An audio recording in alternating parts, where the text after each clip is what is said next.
मालकिन का साफ कहना है कि अगर आप उस घर में आना चाहते हैं तो सबसे पहले आपको अपने पिता और हम सभी से माफ़ी मांगनी होगी।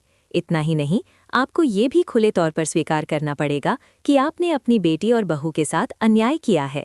हम यहाँ अपनी बेइज्जती करवाने नहीं आए हैं, इसलिए बेहतर होगा कि आप यहाँ से चले जाएं। इसी के साथ स्वागत है आप सभी का इस वीडियो में। आने वाले एपिसोड में वसुधा एक ऐसा कदम उठाने वाली है जो कहानी की पूरी दिशा बदल देगा। वसुधा ने मन ही मन ठान लिया है कि वो देव के सामने खुद को गलत साबित करके ही रहेगी। दूसरी तरफ चंद्रिका इस बात से बेहद खुश है कि आखिरकार चीजें उसके प्लान के मुताबिक आगे बढ़ रही हैं। वसुधा अपना वादा निभा रही है और चंद्रिका के सारे मंसूबे एक एक करके पूरे होते नजर आ रहे हैं।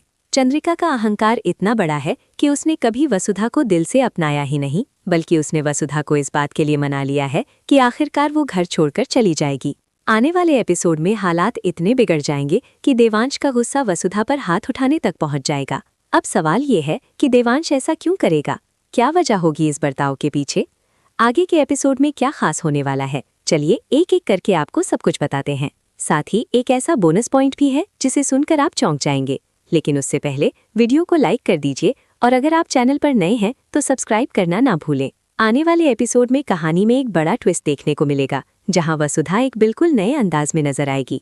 चंद्रिका देव के घर पहुंचती है और उससे हालचाल पूछती है।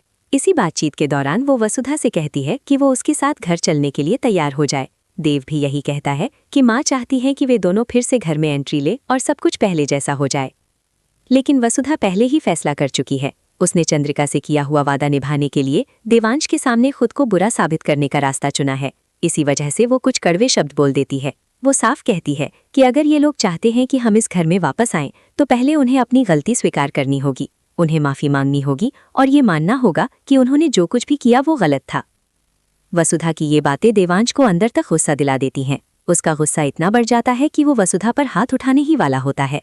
तभी चंद्रिका बीच में आकर देव को रोक लेती है और खुद को दोषी बताते हुए वहां से चली जाती है। अब देव का गुस्सा पूरी तरह वसुधा पर उतर आता है, लेकिन बड़ा सवाल यही है, क्या वसुधा अपने इस प्लान में कामयाब हो पाएगी? क्या उसकी ये चाल सच में सफल होगी या फिर सच्चाई सामने आ जाएगी? आपको क्या लगता है? अपनी राय हमें कमेंट में जरूर बताइए। मिलते हैं अगली वीडियो में। धन्यवाद।